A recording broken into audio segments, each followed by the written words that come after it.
Christian. My name is Maricela. And real quick, who's visiting Florida from out of town? Welcome. Well, you guys are gonna meet five animals, I'm sorry, because we're including a Puerto Rican and a Cuban. There you go. But for the animals that you guys came here to see, you're gonna meet three special animal ambassadors that call this place home. Now, the reason why the animals that you see here on exhibits is because they all have their own stories and their all backgrounds. So we have a small clinic behind the scenes because we believe in the 3 R's, which are rescue, rehab, and release. What that entails is we bring animals in, we rehabilitate them, give them the treatment that they need, and then release them back out into the wild. Unfortunately, some of them don't always meet the criteria for a variety of reasons, such as human imprinting or permanent injuries, ailments, many different stories, and it's no different than the animals that you're going to meet here at the wildlife encounter.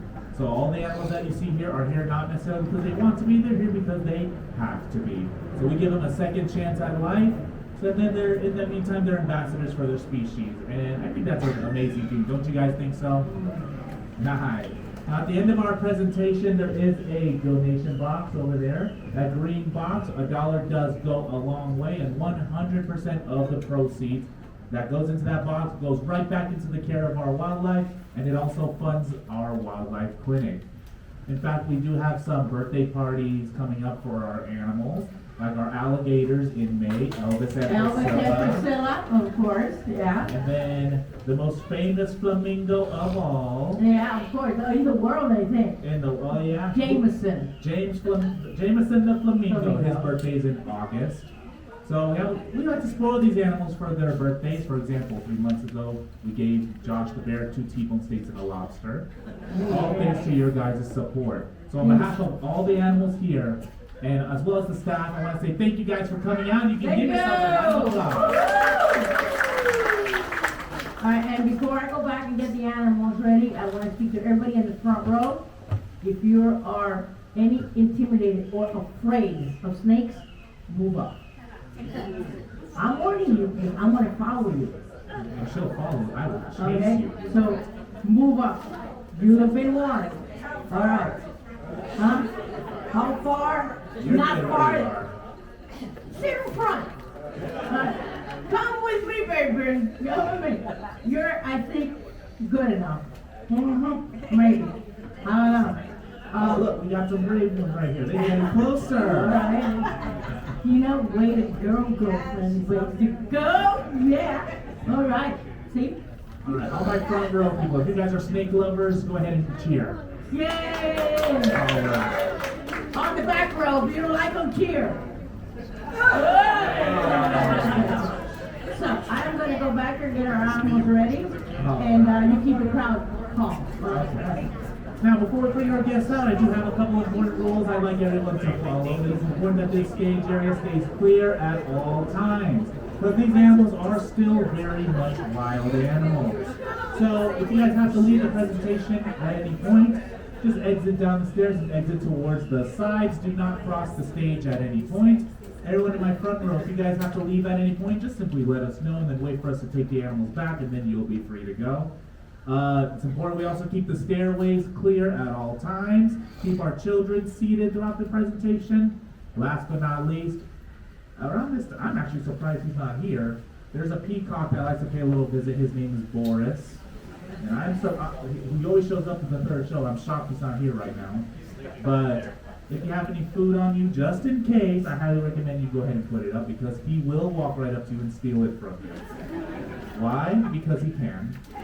And that bird, I just heard it. He's in the background over there. So let me tell you something. That bird understands. Hi, Boris. He understands English pretty well, and I guess a couple weekends ago he got offended of me, trash talking him. So right under where you're sitting is the wiring for our mic system. He went over there and pecked at it and turned off our sound system. So you can't talk bad about me now without a microphone, now can you? So now that we got all that out of the way, jokes aside, are you ready to meet our first wildlife guest? All right. Davie Fl, is you ready? Oh my God, the diva is ready. Ladies and gentlemen, boys and girls, please meet the beast from the east. Meet Aldora. And Aldora is our red-tailed hawk. She is such an amazing animal. She's so spoiled. It is incredible, and she knows it, and she acts like it too. Now, Aldora has a different story than a lot of other injured animals here. Aldora, about 15 years ago, there was a raid in a house. They went into the house, they arrested a whole bunch of people, they got a bunch of paraphernalia, drugs. But when they went into the kitchen, they saw this young lady tied to a table. Now, she has a partial left wing.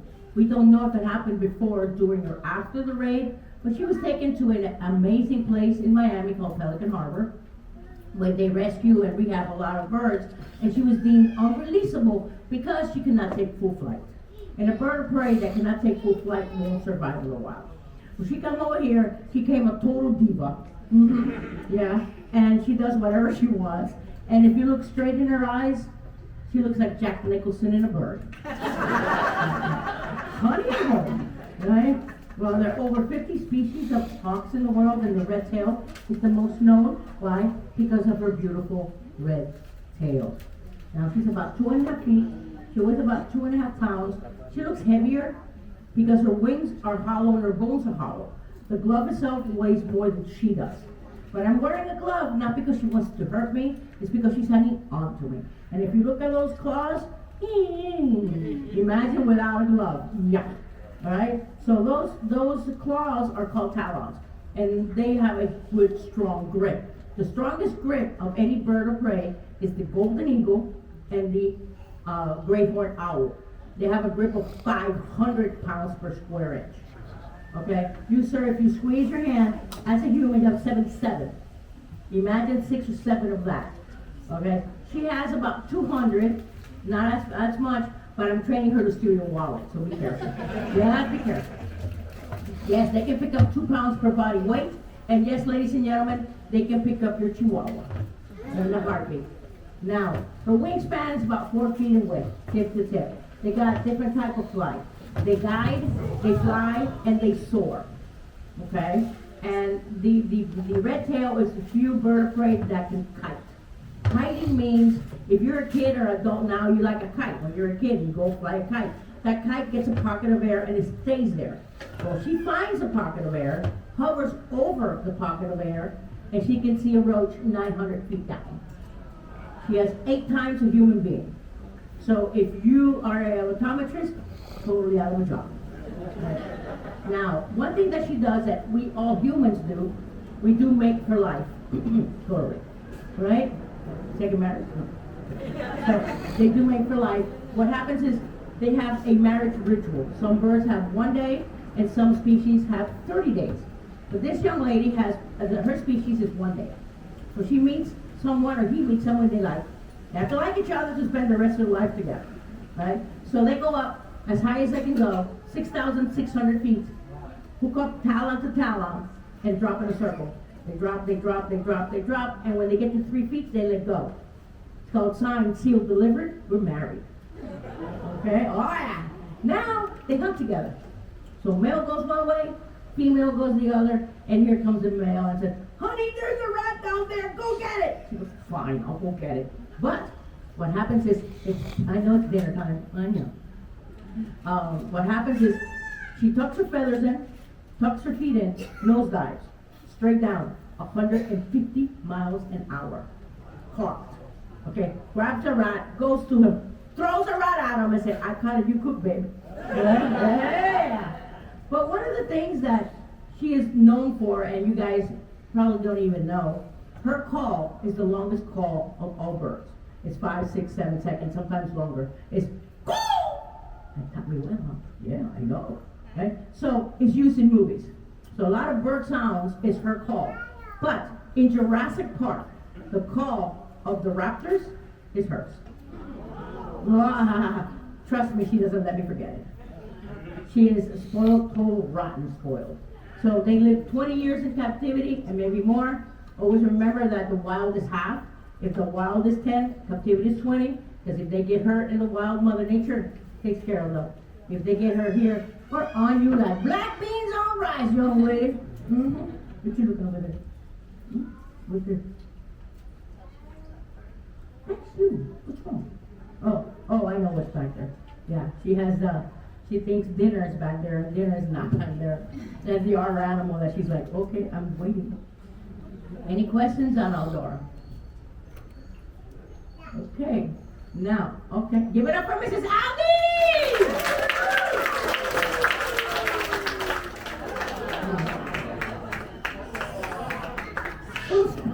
He is so spoiled. He's such a ham. I know. Alright, our next animal, you have been warned before the show. So, it's a little one, don't worry. It's a little baby, so we have nothing to worry about. Kristen, are you ready? Oh, ready. Bring that baby out.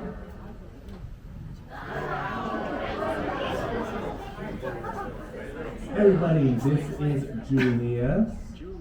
Julius Squeezer. And he is our common boa constrictor. Now, he's actually not a rescue. He comes to us as a rehome from another facility that ended up closing down.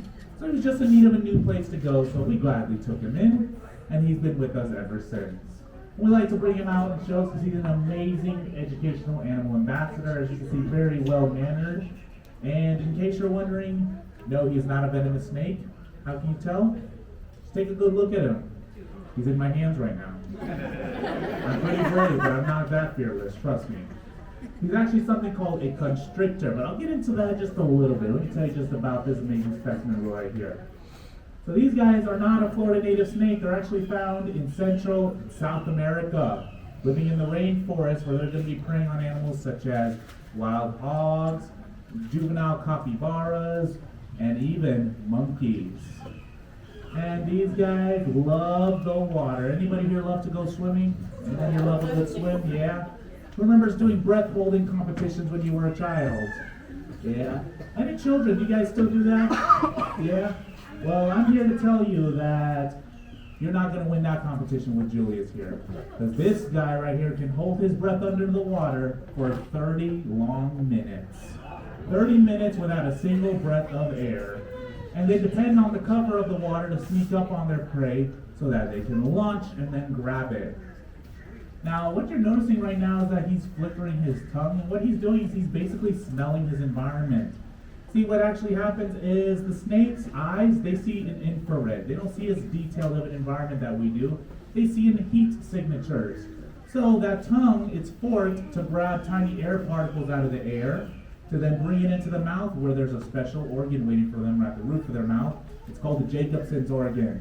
And it's going to tell the snake everything around them. Food, water, potential predators. Literally works like a second sense of smell.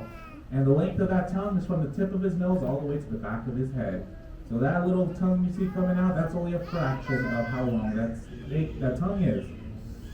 Now, a lot of people are kind of nervous about snakes, and one of the reasons why is because they feel like they're always being stared at, like they're being hypnotized, because snakes can't close their eyes. They don't have any eyelids. It's a special eye cap that actually covers their eyes. And being reptiles that shed all at once, you can actually see that eye cap come off with the rest of that shed. Now, going down his entire body here, he has approximately 10,000 individual muscle units.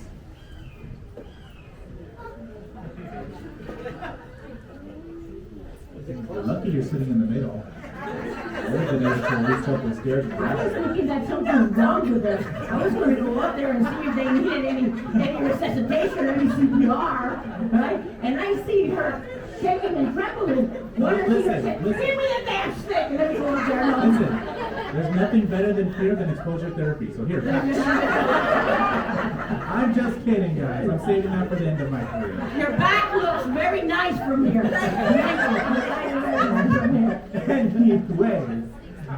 Anyways, let's do the show this way. Let's do that. I'm sorry, but I had to.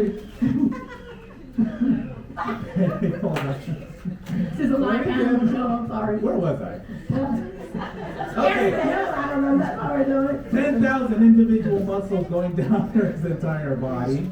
And that is because as a constrictor, what he's going to do is he's going to grab his prey, coil around it, and then squeeze it. And then, once that animal stops moving, down the hatch it goes. I can't stop looking at it. And then, what's different with these guys is they have individual mandibles on each side of their heads. So unlike us, which is like a full bone, these guys have a ligament in the middle. It's like a rubber band. And that is how they're able to stretch their jaws I got a runner. No, I don't think he's touching it. Oh, no! Oh, she made me look bad. Way to go. Hey, the blondie, you got something to know about what I'm over there, right? Go ahead. Anyways, so with those mandibles and that ligament, he's able to stretch his jaws 3 times its size to swallow prey whole, because he does have teeth, 4 rows on top, 2 rows on the. I need you to take over this part. Just for until I get Well, you know, they have the ligaments are quite curved because they have ligaments on the side, so they open their mouth and they move this way. So the teeth is facing inward like sharks. So when they bite their prey, they bring it in. So they have no hands. We have hands. We can put our food right in our mouth. They do not. So they bring it in just by the jaw itself. If you ever chance, get a snake eat up there. Don't worry about what it's eating, okay? Just worry about how it's getting into this mouth without any hands whatsoever. But, you know, he is quite an amazing snake, and don't worry, he's not going to squeeze him because we're not a threat to him at all. He is one of the best snakes there is. He's quite a sweetheart, just in case you guys don't know that up there. He's a sweetheart, and most people are afraid of snakes. Most people are afraid of what they don't know, okay? Fear is taught. I don't know what happened over there, but fear is taught. You're not born being scared, okay? And now, because of that, there's a lot of fear of the animals. In the Everglades, there's a ton of animals that don't belong there, and it's why? Because people buy them and throw them in there. Now they have anacondas, they have Burmese pythons, they have red-tailed boas, they have a species of monkeys that don't belong. People buy these animals and throw them in. You know, other animals are not pets. These animals make not a very good pet because you have to have food, rabbits in your refrigerator, and people don't want that. Not to mention, they live into their 40s. Yeah, it's like having a child. So think of marriage, guys. Last but not least, to wrap up this snake talk, snakes are not the monsters that people make them out to be. Like she was saying, fear is taught. We watch them in scary movies and think that's how snakes are. They're really just animals trying to survive. And fun fact, if you scream when you see a snake, they can't hear you scream. They pick up on vibration. So if you're ever out hiking anywhere really in the world and you're worried about snakes, just walk with heavy steps. Those vibrations will be enough to send them running. Because truthfully, the snakes don't want to run into you either. So let's give it up for Julius. Let's give these 2 fine ladies a chance to breathe up there. Yeah, get away! Get away! Yes. 2 to 3 days. That's why when they eat, you can't use them because they can regurgitate their food. Alright, yes. It is the sweetest and most adorable little girl in the world. Alright? Bring that baby out, Christian. This is Mrs. Pepper Spray. And Pepper Spray is our Eastern Striped skunk. She is quite an incredible young lady. Pepper Spray was brought to us from the pet trade. There was a young man that finished high school and wanted a pet to go take to college.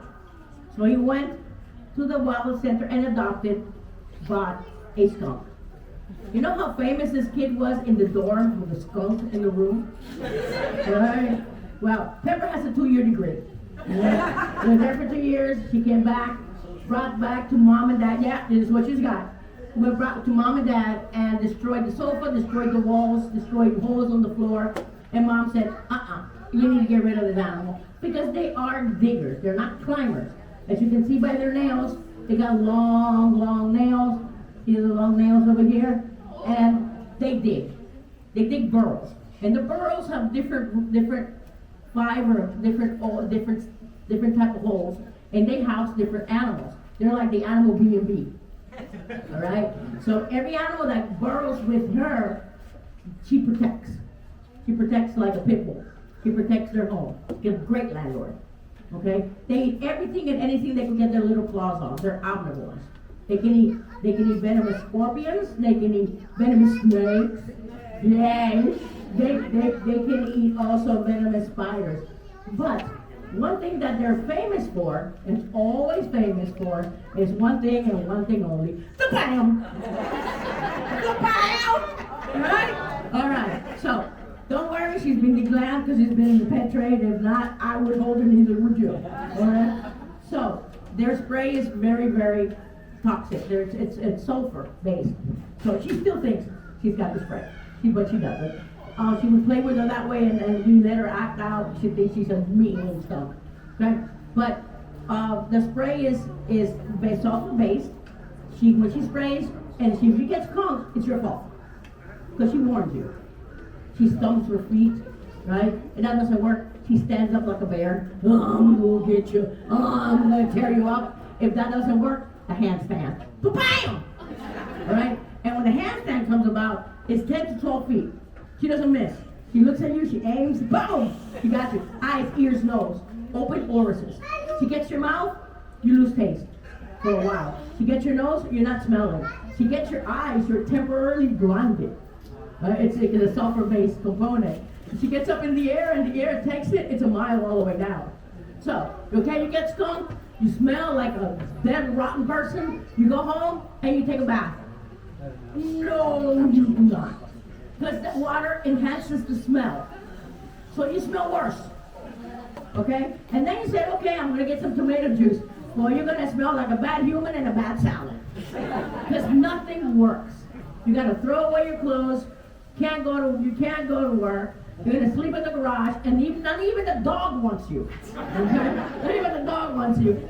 They said to me once that dry shampoo might work. Possibility, because the dry shampoo picks up the oil and enhances, dissipates the oil.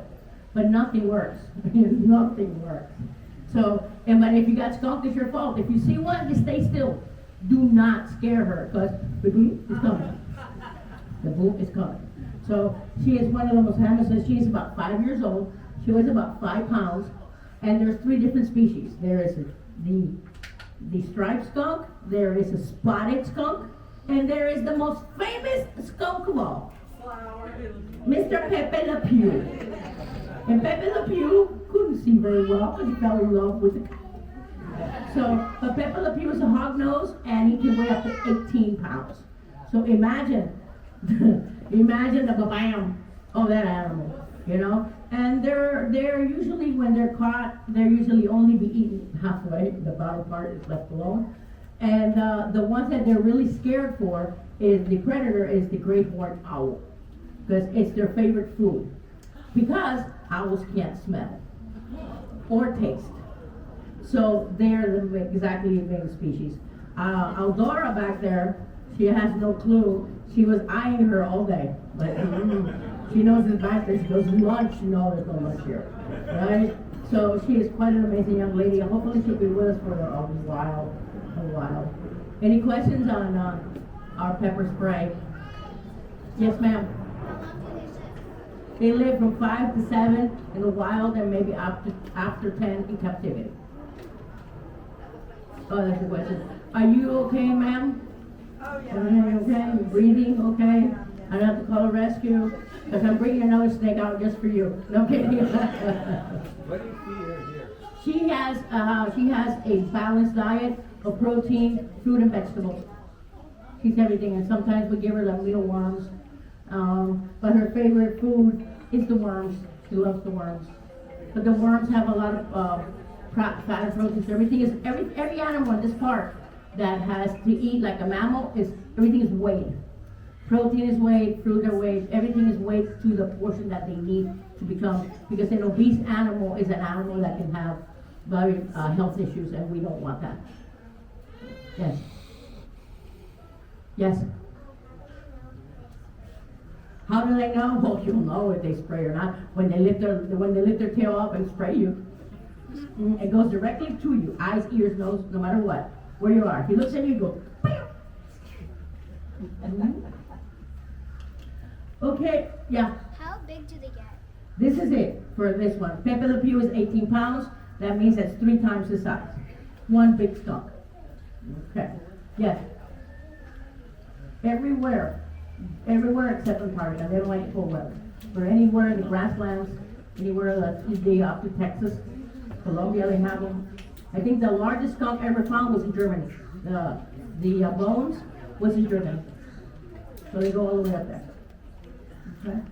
Well, guys, I thank you for coming. So please, por favor, be kind to every single animal and to each other. It doesn't cost anything. Thank you, everybody. Have a good day. Happy Easter! Remember, a dollar goes a long way. Thank you very much. I'm going to be out here with a steak and pepper spray. Look how she looks. Look how fast she looks.